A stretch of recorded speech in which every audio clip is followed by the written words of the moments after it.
Akufo-led administration has said that they are committed to this.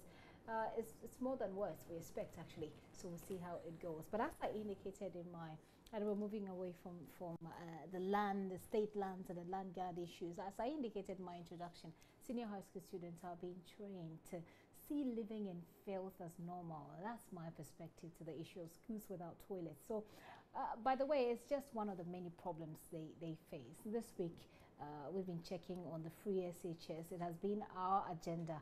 Look at this. When we're back, we'll talk about it. At Klo Agogo Senior High School in the Yilo Krobot district of the Eastern Region, the story is pathetic. On the average, 120 students are admitted yearly, but the introduction of the free senior high school policy tremendously increased the numbers to 465 boarders for this academic year. Some students have been highlighting their challenges. So the toilet set, it came to where we eat. So at times, unless we wait for small before we can eat. I thought I was dreaming I'll come and meet the bed, because I told my parents that I'm coming to sleep on top of the bed. When I came, this was I came to sell. We were sleeping on the floor with our bed. And even with that scrum, we are piled up like sardines. Oh, even the prisoners, they are feeling comfortable than us. We are really suffering. And for my problem, my family, we are not having any sickness called romanticism. But since I started sleeping on the floor, I got affected with this sickness called romanticism. When the weather is cold, I can't go out. Please, in our dormitory, we don't have a place to sleep. We sleep like a sardine in a tin. Some people sleep on, two people sleep on one bed. We sleep on the floor. It's not in the bed, on the floor. It's a place we need beds. About 13 classroom blocks have been converted into dormitories, but the situation is still worse. Male students are no exception. Many freshers have fallen sick, lying on mattresses in their dormitories, while others are learning. Dormitories, if you did a phone at the Araba, and it's a question that the Nipper have 6 hospital, and then so a beam say good one man, yeah, or say sanction one from hospital. Cleanliness, they say, is next to godliness. Meanwhile, the story is opposite in this school. Students don't have proper toilet facilities. Field-made students defecate in polythene bags and dump them into the bush. Cholera is imminent. We have a term called shea pollen. Yeah, so excuse my words. We, in quotes, we poo-poo in the rubber and then we wind it, throw it into the bush. And the seniors will tell us that we are opening boutique over there. We are having a problem with the downtown. We normally call it downtown. We don't have any proper place to. Even the place is even full up. So we suffer before. As for me, every day I go for private and I use black rubber.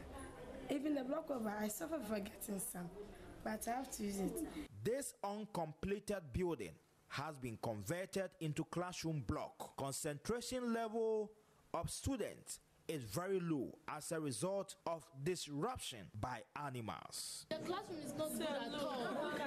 When we are then they go there.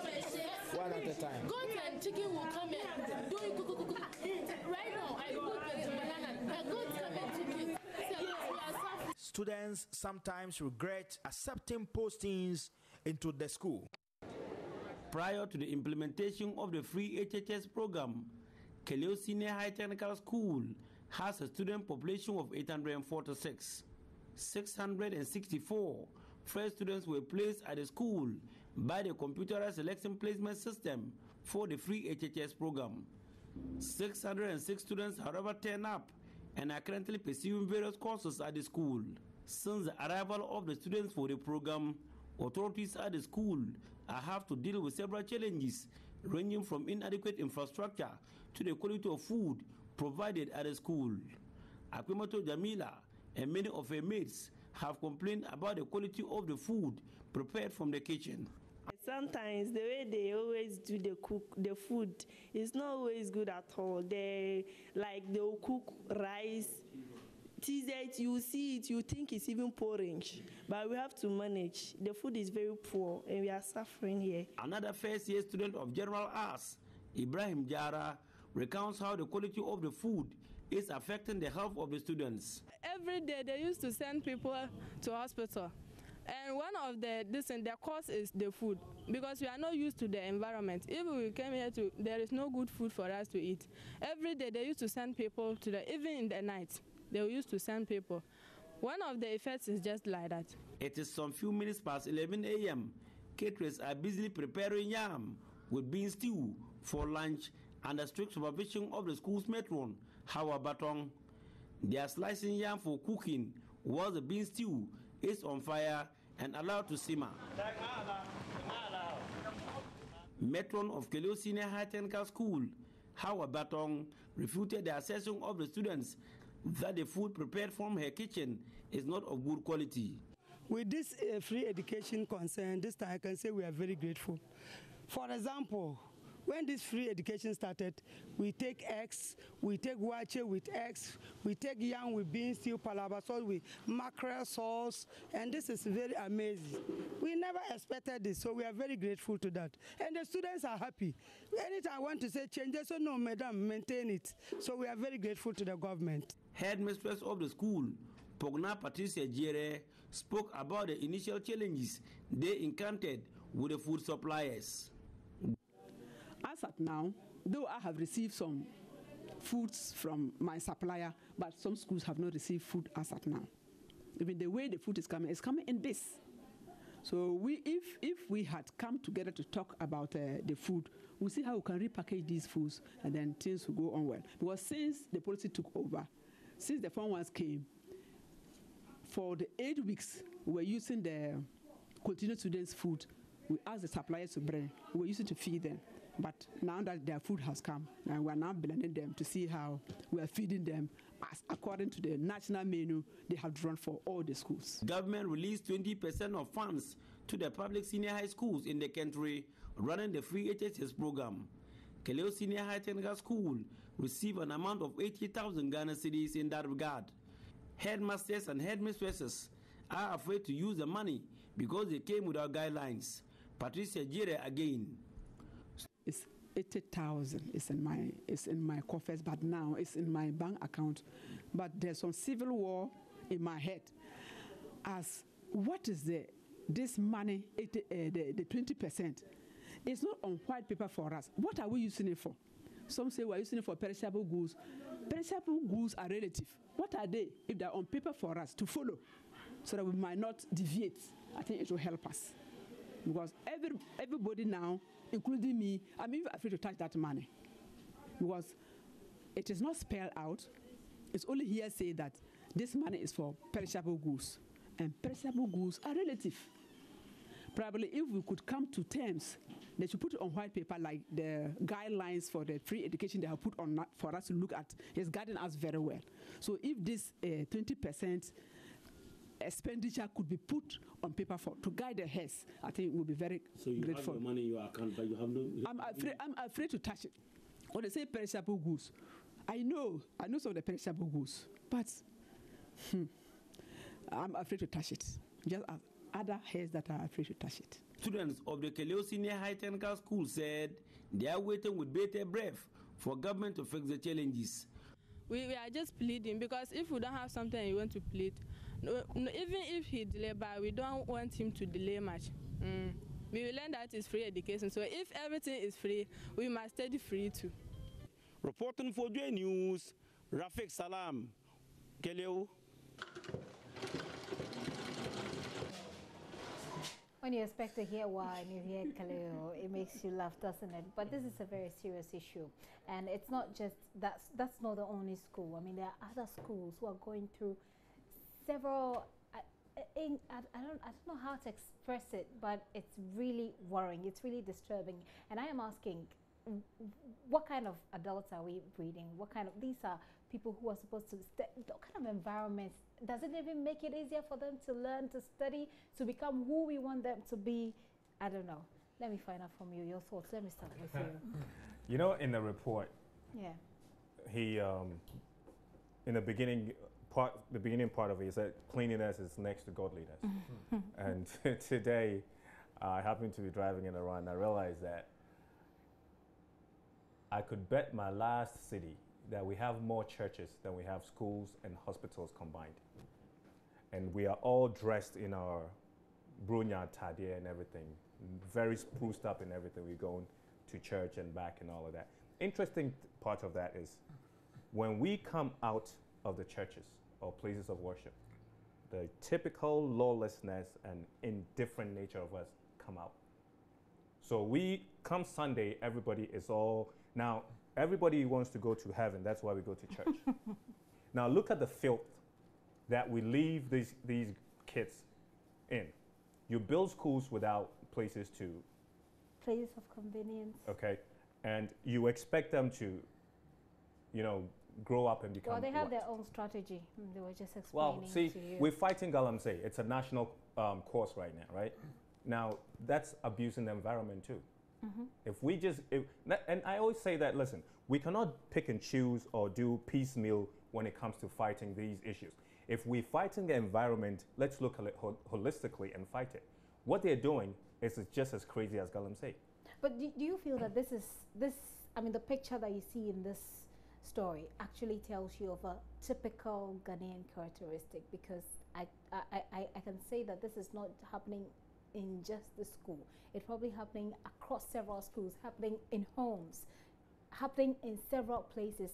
Do you just feel that this is a typical Ghanaian characteristic, and how do you think we can really deal with it? I think it's a matter of social I was psyche. just, when the video was playing, I was asking Johnny, 2017? Yeah. And we have to wait for outsiders to give us monies to put toilets in our homes?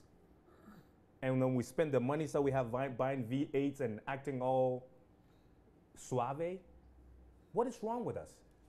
Are we looking to build, listen, we just can't be doing these, you know, dog and pony thing by doing Galamsey for people to say, oh, they're fighting in the environment and this and that. We need to look at it holistically as a people and say, listen, this is how we start bringing up kids. You need to make them responsible by letting them know that, listen, you can't be doing this and that and that. But they get confused. I mean, look at this headmistress, okay? She's afraid. She has a budget. I mean, definitely the budget has gone to GES and all of that. And she says there's a civil war going on in her head. Right. Because she doesn't know what's perishable and what's not perishable. Because, you know, we have to be very transparent. We have to define what our goals and objectives are and fight them But if you have together. money sitting in your account and you have needs, I mean, the students that you're taking care of have needs. What's the civil war? Well, see, that's the thing. Why should she be in that position? Why should she be fighting? Should I go? Shouldn't I go? Why should we have people afraid to run to do what they have to do?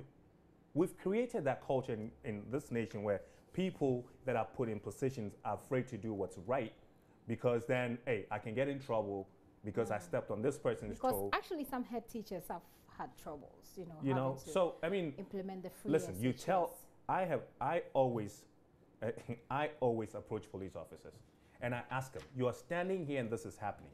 Why are you here? Oh, boss, you don't know. I'll get in trouble. I said, but you are the law. You are in the uniform. They are afraid to act. And why must it be that way? So these people need to be empowered. The people that we put in positions, you know, like the media has to really champion this. If the politicians are not going to do it, we need to let people know that, listen, once you're a police officer, once you put on the uniform and you put on the hat, you are the law. Unless you don't know the law. Because one time I asked one police officer, he stopped me for people to cross. And I said, do you know jaywalking? I was like, why? Is it around here? I said, no, this is what you just have. Oh, you mean jaywalking? He didn't know. Now, if the police officer doesn't know, how are they going to implement it? How are they enforce it? All right, let me bring you into this conversation. Johnny, these are students who will be competing with people who have gone to all the international schools, who have had to study in great environment that makes study so easy, and they are able to think, they're able to appreciates that this is, I can't live in filth, but these are people that we, I mean, as a country, are taking care of. We're giving them free SHS that comes with all of these sort of troubles. I mean, what are your thoughts? I do a lot of community work as well, and I must say that Maxwell Kudeko and I sat in the same class at GIJ, so I'm not surprised at all that he brought up this report. And the shocker is that, well, this is far off. Within 200-meter radius of where the Flagstaff House is, the seat of government, is a school called the Kanda Estate Cluster of Schools. I did a story there. The children do not have a toilet.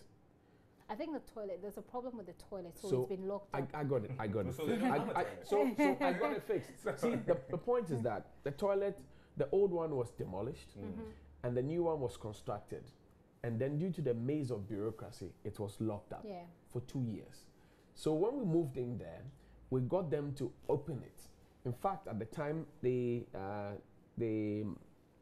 what do you call it? The underground tank, the manhole had gathered a lot of silt. Okay. So the AMA had to come and pull it, blah blah blah, before it got used. Yes, because then it was becoming a danger for the kids. Exactly. There as well. Now, right behind the new toilet, here's the irony. Right behind the new toilet was a big gutter that the kids themselves had nicknamed Bomber, and they would go there and do their own thing. So I have shots of those ones. I put it up. And this is within 200-meter radius of where the president lives. Well, he doesn't live there. Where the president... And where the biggest mosque. Yes. It's two edifices, and you have such It's close by it. Now, we're told that the Ministry of Water and Sanitation would operate from the Flagstaff House. Okay. So the proximity of the problem shouldn't have even come up at all. But it was there. So I'm not surprised at all that this is happening, because we live in a country where we get people to go to court, they pick the Bible and the Quran, or we start a meeting, they swear by whatever, and the first statement they make is a lie. So these things will continue to happen. And I am very livid about what's happening. How on earth do you put up a school without a toilet facility? Public toilets have become the norm for us, but it's supposed to be the exception. I think they do have toilet facilities. I mean, this one I see in the video there does look like a toilet facility. Is it? I just think that, is it? Perhaps it's full. Okay. Perhaps it's full, like what you had in the Kanda cluster of schools, where there was a problem.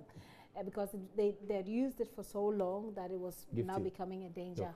Look, if I have this glass here and it's broken at the tip, I don't have a glass. So you can have the edifice there, but if you don't have access to it and you cannot use it, you don't have the facility. And I mean, these are girls who are the adolescents. They are of menstruating age and all of that. So where do they change their sanitary parts? If they are in school and they need to, it's the time of the month, they need to. Well, if they're using polythene bags, they probably will be using. But the point is that they can pick all manner of infections. That's true. And it could linger on for a long time. They're in school, contact hours, if they have to leave school to go and treat themselves, contact hours will be affected, and all of those things. I think that holistically, we should not leave this to go. The Ghana Education Service, which is directly responsible for these schools, should be up and doing. GES is not just about writing letters and directives and sucking people who complain about legitimate they have health issues. Officers and all of that. And like you said, when you're talking about the Kanda school cluster of schools and all that, why must we wait to get to that point to fix it? Okay, I went to my alma mater, Opokwari, and went to my house. The same toilet facilities that we had when I was in school. And that was how many years ago? Okay. And you, I see what you're trying to do. No, that helps us appreciate how long it's taken. It was there before I went there, and it's been what? I left school 1986. 86. Yes. So that's a very long time. A long time ago, like before you were born. Seriously? No. After you got it wrong. But see, and listen, at the time, I think the entire population of the school must have been like 1,000, if that. Now we have like 3,000 easy, and they're still using the same facilities. Wow. So, I mean... So back to the point that, Johnny, you were making about what the GES you think should do. Yes, the GES... But the GES itself, I mean, when they're obviously struggling with the free SHS because not all the funding has gone through to the people, to the schools. So, I mean, the free SHS, you're telling us that everything is free. So food is free, exam, everything is free. How then are they going to provide for toilets? When the GES gets to the negotiation table, what do they ask for? That's very critical. I think they are and I'm not sure about this, but I think they half the time they are dictated to by the politicians who are in charge of their education. There is a structure. The politicians will come and go. I don't believe in the concept where you have a problem in a certain constituency and your first point of call should be the member of parliament. Exactly. I don't believe in that. There is a district assembly, there is a local authority mandated, paid regularly, funded to deal with the issues. So when we allow them to go, we are encouraging them. The GES, by its own dictates, is supposed to be the owner of that school. They are supposed to be superintending over it. If they have a problem and there's a funding issue, they could just walk up to the district office and say, look, you have a district health inspectorate. This is the problem we have. You make it sound, no, it is. Look, if you don't, my dad told me, if you don't get what you don't ask for, you need to ask for it to get it. Okay. If you don't ask for it, the district office will use it for pie and tea for their committee meetings. The GES needs to ask for these things. Demand for it. They need to demand for it. They need to look. They need to make a bold case. And I won't be surprised that this toilet facility that they have there, perhaps the town folks use it along with them. There are so many secondary schools hidden in the bushes that share facilities with the town folk because that's the only place where these town folks can go. And that's what I'm saying. Public toilets are supposed to be the exception, and not the norm. From what we see, apart from toilets, what we see, most of the classrooms have been converted into dormitories. That's the sad thing. You're talking classrooms. I'm talking dining halls that become classrooms. So what happens is that they converge at 7 a.m. to eat breakfast, and then right when they are done, they pack everything out. Then they rearrange the desks to go and have classes, and then they have to close earlier than lunchtime so that the others can come and join them. All of that is contact hours lost. How do they sit with the same folks who go to say Prempa, Kraka, Presec or anything to write the same WASI? Well, not like Prempa doesn't have the issues. But what do you think what do you think that we're losing? I was waiting for you to hold on, Mr. What do you think we're losing as a country if we don't fix this problem as it is? What do you think we're losing? What is the sort of problems that we are creating ourselves? Well, first and foremost, health, public health and hygiene issues, psychological issues for these kids, because when you're growing up in such an environment, it's very, very hard for you. You're shifting from the same place as your living room, as your bedroom, as your classroom. I mean, think about it, We don't look at the psychological effect of these things when it comes to raising kids, Public health, when we were growing up, we had people called tankers. All right. Now when you it's walk been reintroduced, but they're still there. They've always been there. We still pay them. They just don't do. They're there. They don't do their work. Let's deal with what we're losing as a country and the problems we're creating. We're losing. With Listen, this. see, like we don't quantify what because we don't care as a nation, but trying to quantify what we actually lose when in issues like this. To give you a typical example. We spend how many hours in traffic? A lot. Now, there's something they call full-time equivalent, FTE. If we should say you spend 3 hours in traffic, he spends 2 hours, I spend 1 hour, we put all that together and we divide it by the International Convention of 8 hours. As a nation, we'll see how much time we waste just going into work. Johnny here has mentioned, some of the things that he thinks the GES should do. For example, demanding what's supposed to be their due. Well, see, they shouldn't even be demanding. We listen. We shouldn't be treating these kids like they are some aliens. You were talking about the problems that we're creating. I want you to finish with that. Yeah. So what we need to look at is we raising these kids. They are our kids. In Chi, we have this thing saying, "Uyonko danoda." We've lost that essence of that meaning. We become so self-centered and selfish that we don't even realize that we're little pieces of humanity. Okay, what I do to you, subconsciously I'm doing to myself. We need to come to that realization that treating these kids like that doesn't help the nation. Listen, we're looking at them like they're far away, but these are the next leaders that we're creating. Someone like that is coming in and thinking, listen, I've had a hard life. Now I've made it to Accra. And I'm working at GES. What do I care? I was flinging paper bags. What if somebody does it? And this has been going on forever. And it's not right. So we have a big issue with sanitation here in this country, an issue that we've not been able to deal with. So at the end of the day, the concern, my concern has been that you raise up these people. They don't see anything wrong with filth. So we grow up, they grow up, they get into, some responsible positions, and they sit in their offices and it's full of filth, and they don't see it. And they don't see why filth or sanitation should be a priority in the first place. With filth, with non-hygienic conditions, you definitely gonna derive some health implications and all of that. Asthma, kidney problems and all of that. So as a nation, we're spending, with the NHIA and all that, we're spending more money to deal with that, but we're not quantifying it, so we don't even know. Right. We don't even, like these kids are saying that even in the night they're sending kids to the hospital and all of that. Look at all that inconvenience and the cost implications of it, okay? All right. The stress of it. Parents at home, they're calling them, your kid is sick, and we're losing a lot of kids. People would die with very, very simple, sicknesses and all of that. And it's all because of diarrhea and, preventable, That's very sad. Let me take your final words, Johnny, if you do have, and then I'm going to take a quick break. I will say that we're losing a lot to the extent that these children, the dining hall, where they sleep, and where they actually learn is one room. So it's a single room mentality.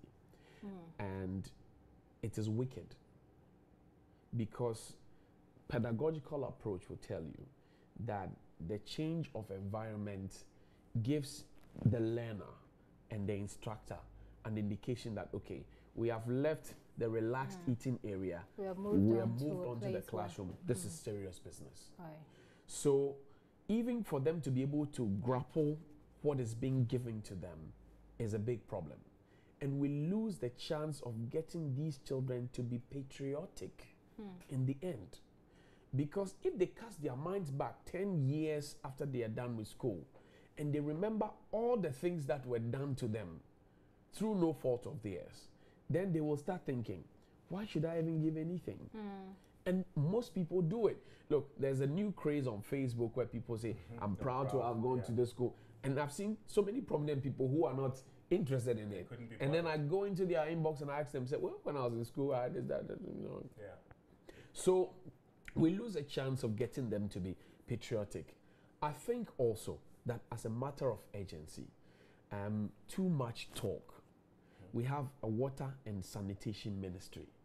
This is supposed to be key on their agenda. I have not heard enough from the minister, Mr. Ada.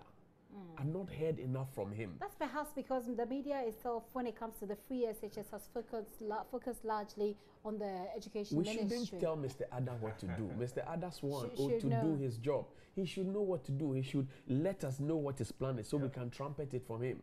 I think that the practice of the media must talk about it before people do. He gets paid every single month. Well, that's why we're here. They can't see everything. So he should do his job. They can't see everything. In Gift's defense, maybe, listen, everything. In Gift's defense, maybe we become a people where we need to be nudged. So maybe the media should ask him, okay, so you, Kra, what's your mandate? Not necessarily. Maybe we should remind him of his mandate because we do know the president announced. Well, maybe this conversation will trigger something because at the time the president announced the ministers, and I like how the president went about it. He would give you a profile and say the reason he thinks that you are right for the position. So now we have been told why you have been put there, and we are not seeing any show. Okay, it is worrying. Okay. It is very disturbing. Look, and if you go round, it's not just this particular school. Go around most of the schools. It's not just even the schools, it's homes. Everywhere. Look, homes. There are homes that are built without toilets. And I remember as of 2013 January, Oko van der Poy, mayor, former mayor, was talking about the fact that people will be jailed, people will go. We have been talking about toilets at half price and all of that. Nothing is happening. Nothing is up because somebody knows somebody. Like you said, Ibu says, somebody will call somebody. And quite apart from that, it's really because I think people just don't care. In 2013, like you're saying, I did a similar story. That story won me a CNN award. Congratulations. And then everybody, all of a sudden, there was a craze about doing stories about public toilets, and it was all over the place. So one would have thought that this was a golden opportunity for us to have done something about it. But if you go out there to tell a story about public toilets today, you get terrible, horrifying stories to tell. I have very damaging and gory pictures you don't want to see. Right. So in wrapping up, I will say that nutrition is also important in the education structure. And the little girl was talking about the viscosity of the Tuozafi. She said it looks like it will weaken their souls. How can you learn when the viscosity of the Tuozafi is like, how can you learn? You're in the classroom thinking, are we eating TZ today? Let's stop playing. The head teacher said there's a national menu. There's a national menu for senior high schools. But you see, that's what they're. But you see, how can that be? You see, that's where we live in different. That's where the problem is. Exactly. That is where the problem is. You can find a lot of millet and all of that in the north. So it's easier to play around, and because the children themselves are used to those meals. If you come to Ashanti region and you want to play on millet and all of that, you'll be wasting your time. Exactly.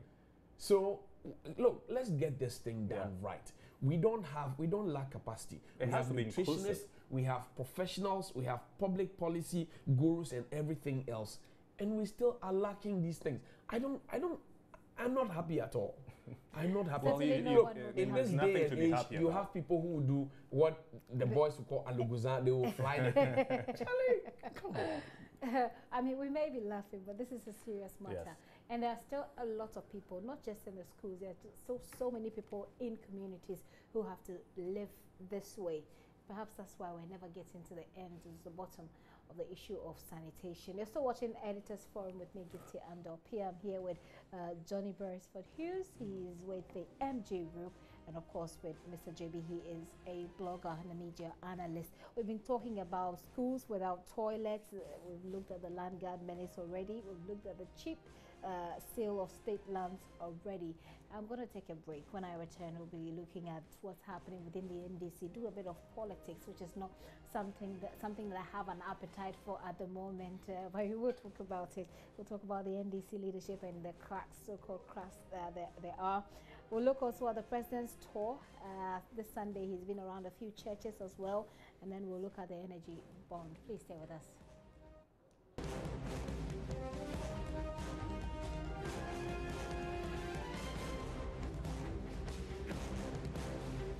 Welcome back. Many thanks for staying with us. Now let's talk about the NDC. There's a battle for who leads the NDC. Spear Gabra has come out in no uncertain terms. Professor Joshua Alabi, Alban Bagbin, Sylvester Mensah are but a few of the names that are speculated to have been those seeking the position formerly filled by John Mahama.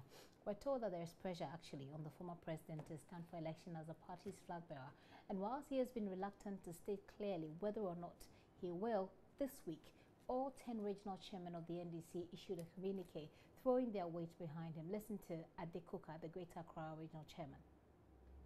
The healing process is a process and it's a continuous process.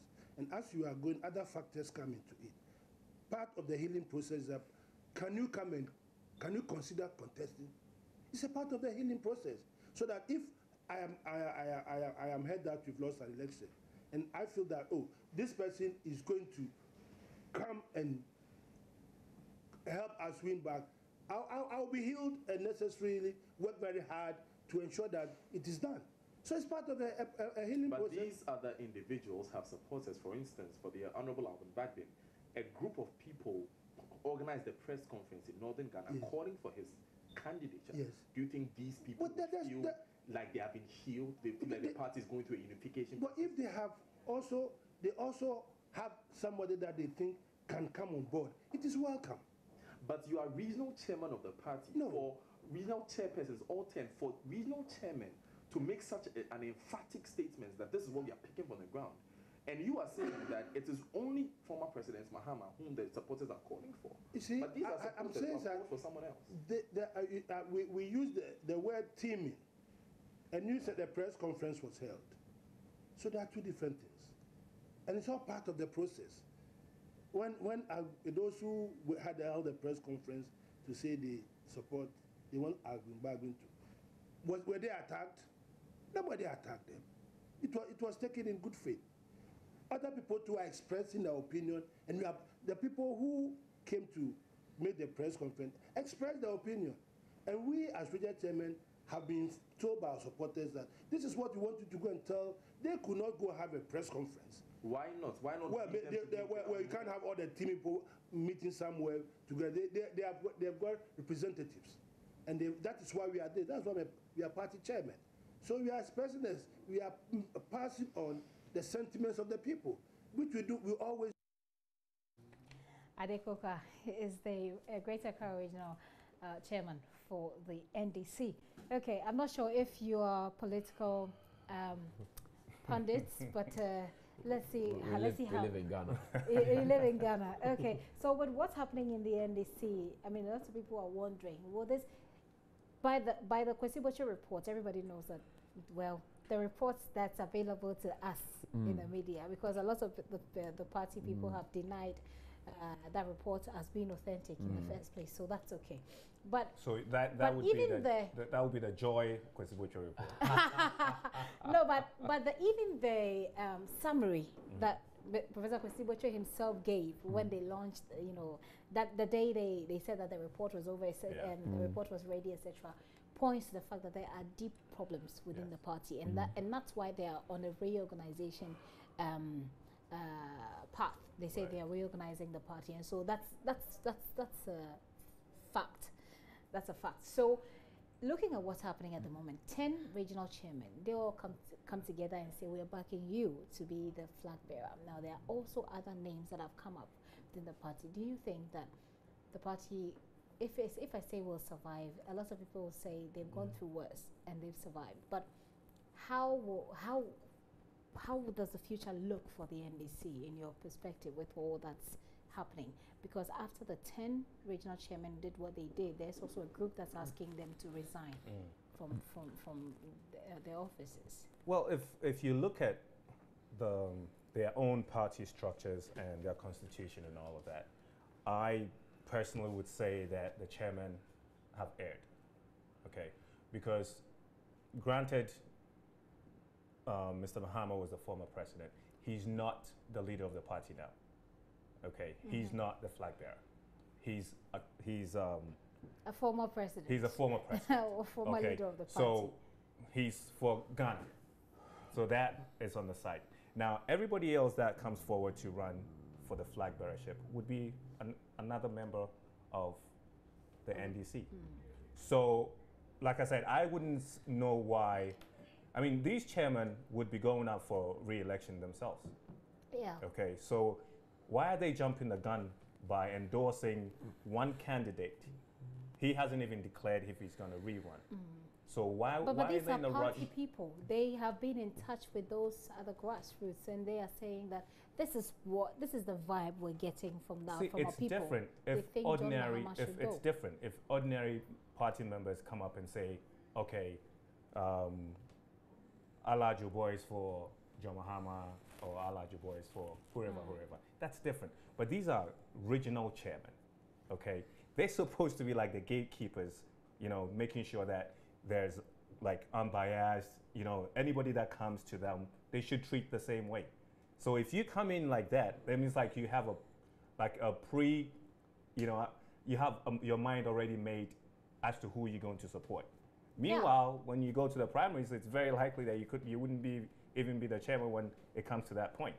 Okay. What sort of danger does this pose to the party? I mean, this is a group of people who think that this man should go. In Ghana, we have the MPP, we have the NDC. It's a two-party state. I don't care what anybody says. They have their they have their bases, okay? And the swing voters typically decide, okay, how, you have the die-hard NDC diehard MPP, and then you have the borderline MPP NDC folks, and then you have the neutral, okay, or independents. So depending on what the issues and the policies are, they swing. So I don't see this, really affecting the NDC in any way. It won't affect the NDC. But I when you have don't see how it's going to affect them. Okay, so we're talking about deepening the cracks within the party. You're having 10 regional chairmen say that we're backing John Mahama. There is Ekos Gabra who has come out to state that he is ready for the battle. He wants to be president. There is, Joshua Alabi, who we have seen the work that he's doing on the ground. We've seen social media, we've seen things like that, but he has not, even though he hasn't come out, we've seen him at all the major activities of the party. We've seen Sylvester Mensah, who has shown, interest in there as well. I mean, these are people who have contributed to the party as well. So when you start doing this, you're deepening the cracks within the party. This is very typical in the Ghanaian setting. We look at our traditional settings, okay? And sorry to say, but Johnny, this is where the chieftaincy issue has become very contentious in the Ghana state. But wherever we are as Ghanaians, okay, even in the families, there's always factions in the family when there's like a traditional head to be elected and all of that. Okay, so we are used to that. Once a leader is elected, they all rally behind them. So I mean, it's typical traditional Ghanaian, I see, Johnny. What are your thoughts about? Well, I think that first of all, I saw it coming. I saw this coming. Okay. As I'm not the 10 supporting. Exactly, I saw it coming. I saw the big endorsement for President Mahama coming. And I'm sure that other political watchers will tell you that they saw it coming as well. But then I must say that it's also normal and it is a heavy reflection of what's happening in the party as we speak. So in every political, on every political stage you have factions here and there. So this is supposed to be a sort of JM faction. Well, mind you that they all got in there as regional chairman under President Mahama. So they've worked with him. So they've worked with him. So there's that kind of affection. So this is more like a reflection of what is happening in the party. Yes, the party is denied and rejected and refuted the reports that's out there and all of that. But I must also say that if we cast our minds back to 2016, the campaign that was prosecuted by the NDC was so heavy on achievements of John Dramani Mahama. Never mind that Professor Mills was president before Mr. Mahama became president. But even projects that were done and dusted by President Mills were attributed to President Mahama. Well, he started and then he finished. Well, whichever way. So then you find that the swing regions of Cape Coast or Central Region, of Greater Accra, of Bonahafo region voted in a different way. So then you're also looking at the political chess that's going on at this particular time. And it seems to portray and project ex-President Mahama as popular and very, very popular of all the candidates who have showed or who have expressed interest in the NDC leadership. Never mind also that the gates have not been opened for anybody to start campaigning yet. So then you might be wondering why the 10 regional chairmen who are part of the National Executive Committee are jumping the gun. But everybody keeps saying that they're jumping. They are jumping the gun because the NDC in the not so distant past brought in the grassroots to decide who leads. So now if you are part of the in fact any card member of the NDC literally is able to vote to determine who. So they learned from the NPP to try to expand the electoral college. And history has taught us since 1992, perhaps before that the NDC is heavy on grassroots. They are. Very, very heavy. So then you want to check the contradiction. If the NDC is indeed heavy on grassroots as they say they are, why are we having just 10 people sort of endorse and, as it were, impose a candidate on all of them. Well, they can't impose a candidate because there is this group that's calling itself the ASEPA, right? Yeah, Coalition of Concerned NDC Youth. They're asking them to step down, and the sort of, it tells you the sort of opposition that the 10 chairmen are likely to face with the decision that they take. I see this imploding in their faces. Seriously, because I don't know how much consultation they've done with the grassroots. Okay, and you see, if the Joy Kwesibocho report is well, because because the NDC is saying it's under lock and key, so nobody really knows all everything that you say. But you see, if the NDC says the report is under lock and key, the report recommended that there should be a healing and reorganization process. The report recommended that there should also be pruning of the bloated register. There are other things that the report recommended, which the NDC is embarking upon. That's what I'm trying to get to. There's also a committee chaired by Mr. Kwame Prepra. Okay, so let him finish with the point, because he was already on the floor. Mr. Kwame Prepra, who is trying to foster this whole healing process and all of that. We are told also of a secret nationwide tour by the Council of Elders to want to heal the party, and which has ended.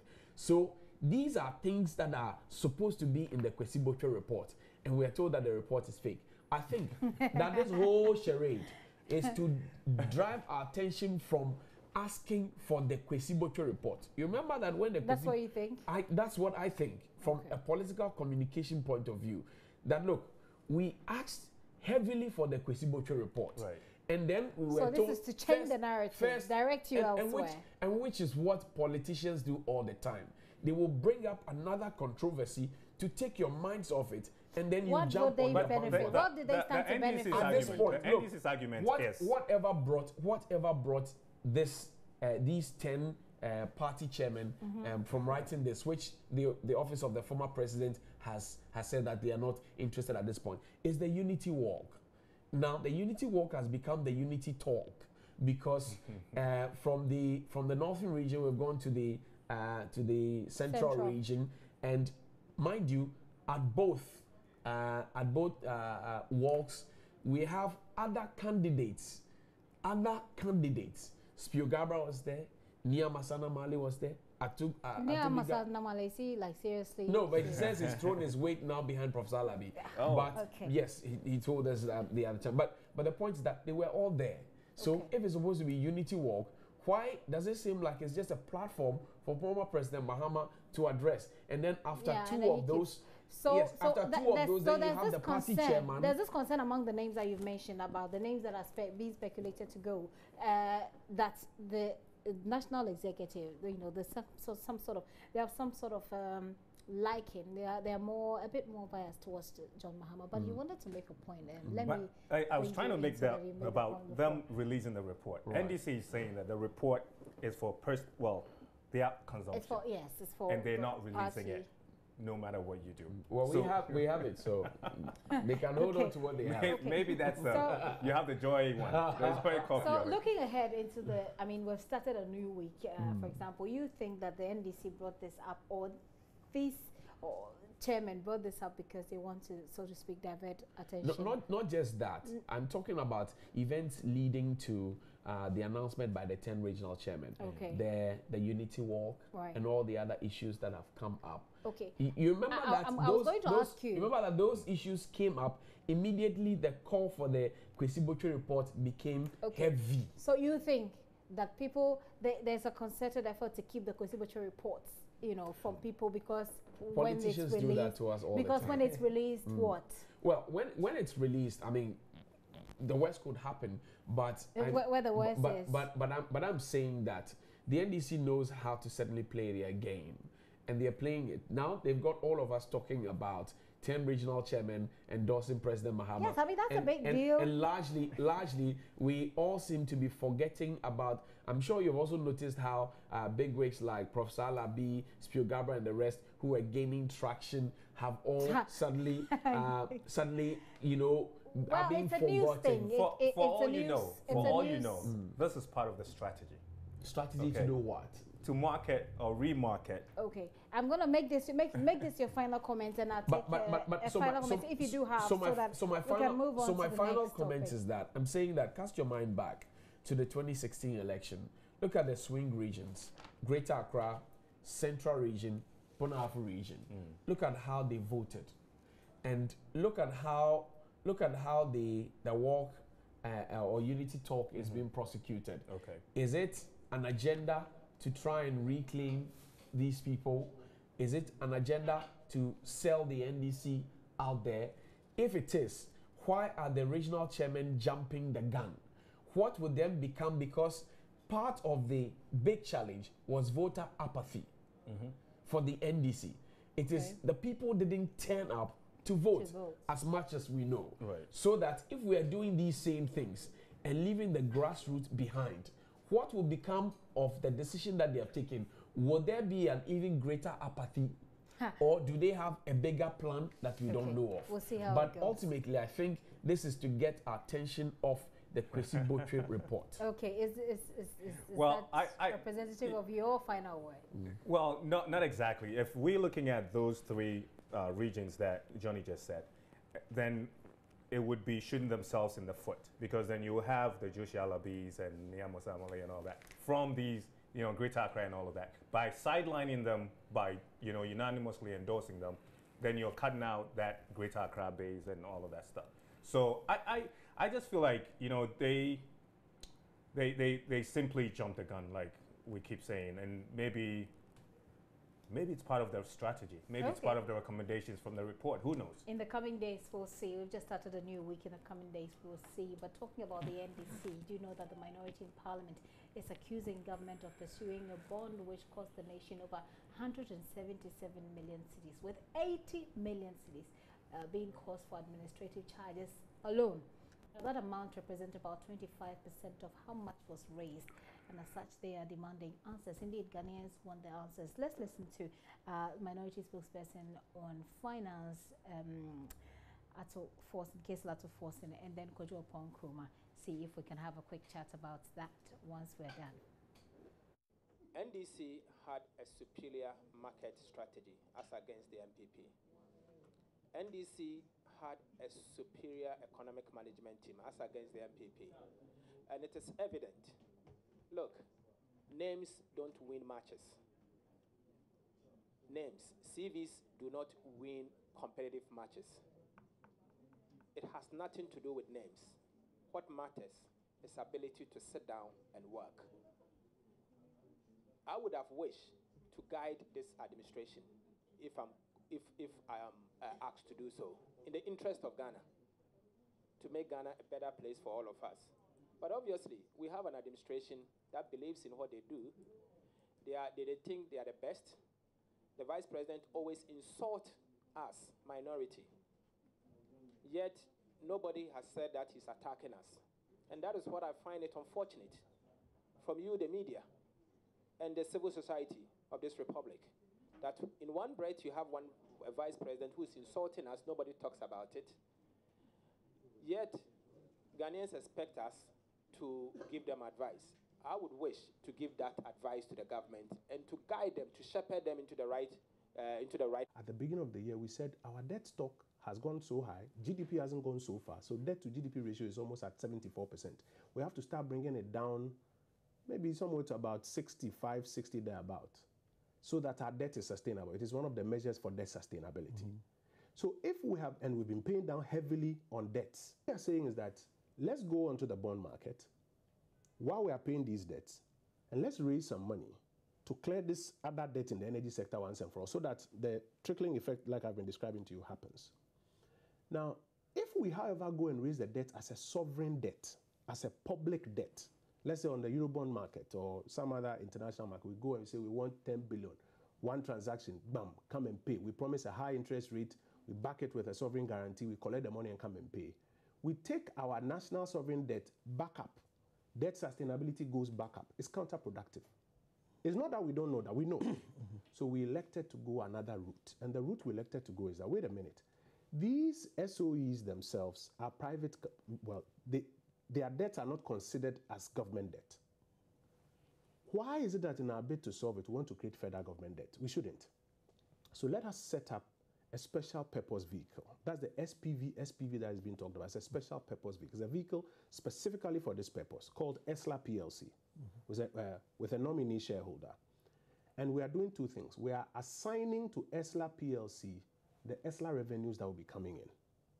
That, okay, ESLA PLC is not the one that is going to receive the revenues that are coming in. Therefore, ESLA PLC can take the debt off the books of these SOEs. Okay. So ESLA PLC gets the money, gives it to these SOEs, they can clean up and pay the banks, and the ESLA PLC will take its time to receive the monies as a corporate bond on the domestic market, with which we are choosing our own rates. And there's this collective cleanup that will bring about the solutions we are looking for. So when somebody simplifies it that Ghana went to look for a bond and didn't get the bond, it means that the economy is bad, government has failed. The person is taking a very simplistic view of things, and I think that we all have a responsibility to explain for people to understand what we are doing. Kojo Oppong-Nkrumah is Deputy Finance Minister, Deputy Information Minister there, but he speaks a lot about finance, issues on finance. So the minorities' points that they make really boils down to how much they think we put in our bid to raise funds from that bond. They put out some figures, and I'm going to see if we can go through them quickly. It might not be as clear as you would have it, but the grand total here is 177,241,976. But then there's arrangers. Arrangers cost us 87 million, like so 87.5 million. Legal fees 700,000 cedis. Reporting accountant 350,000. Sponsoring brokerage fees, okay, that's nothing. GSC application fee, Ghana Stock Exchange application fee, that's 1.6 million. Ghana Stock Exchange listing fee, that's 800,000. SFC 3,500 or 3.5 million. CSD 1.440, and then administrative expenses 80,000. The last time I spoke to Keselato Forsen, he says that he sounded as though all of these figures are okay, if indeed it's true, because we have not been able to verify. Government has not been able to verify and tell us that this amount is, or these figures are true. But their issue really is that 80 million for administrative charges, that's a lot. They want to understand what went into those administrative charges. You've heard Kojo Oppong-Nkrumah explain government's position. We've also heard Keselato Forsen on what the NDC thinks, even though somehow they tend to be a lot of personalize it a lot more to the Vice President, Dr. Bawumia. Let me take your thoughts about this. You can either speak generally about how much we made from the bond, how much we spent, and the administrative cost, or you can also look at the sort of back and forth that we've had, even as the minority think that we didn't make enough, or they think that the fact that government wasn't able to reach its targets with the bond, it speaks of a vote of no confidence by the investor community, that the investors are not happy to invest in Ghana. So these are two things. I don't know if it's clear to you. That one, investors are not happy, they don't want to invest in Ghana. The two, we've spent a lot of money, about 25% of what we made. The minority think that we should have spent about 2% of what we made. They say that's how their bonds have gone. Who's happy to start? Johnny, you are? Okay, so cast your mind back to 2016. It says, I worked at Bank of Ghana, and so I know Ghana is rich. It is because the managers of the economy are incompetent and all that they think is borrowing. The MPP is voted for will harness resources in Ghana. I'm telling you, we can develop Ghana without borrowing because the money is there. Running mate, Dr. Bawumia. Fast forward 2017, says no country can develop without borrowing. We are borrowing wisely, Dr. Bawumia. That's a contradiction. I don't know too much about bond, but is it the same way as borrowing? Is it? Yeah. It's basically what the explanation they gave was that you're just giving people a document and giving them an assurance, that with this, well, I don't know if borrowing, it's because we're paying interest. Out borrowing. We're paying interest on it. and we'll pay it over some time. Is that but not at what the end of the banks day, do? the explanation they give is that it's not like a government of Ghana sort of borrowing. It's they're just So allowing who's going to pay the using the money? ESLA. We are going to pay It's the the money. SOEs, Okay. state-owned enterprises. My argument was that the state-owned enterprises, they're owned by the state. Exactly. So we're borrowing. But the government still has a way of explaining it. So maybe I'm not doing a very good job with explanation. This is pure. This is pure. How do I want to say it? Rearrangement of finances. Okay, just so the sovereign debt doesn't look so astronomical. No, so that it's not a sovereign. It's not a sovereign. It's not a national debt. But what we it is, don't owe. it is. The SOEs are being owned. They're being owed by the government. Yes. So I mean, it's. But it's not. We're it's not. a catch-22 situation. We didn't go into it as Ghana. We didn't go to with this. Okay, we didn't pursue this bond as a country, as a sovereign state. That's what they're saying. The SOEs are owned by Ghana. Okay, Ghana owes these guys. So whichever way we look at it, it's the same way. It's mismanagement, pure and simple. Okay, and the lack of the will to fight to really manage these things. Because you can't have a state-owned agency just pile up bills over decades, and then it goes on government documents. Like it doesn't make any sense. Okay, we just need to have people capable of managing. As a Ghanaian, would you say that you have a clearer understanding of what this is all about? I mean, it is the government's responsibility to make us understand as Ghanaians. It is the media's responsibility as well to break it down, that if we understand it ourselves.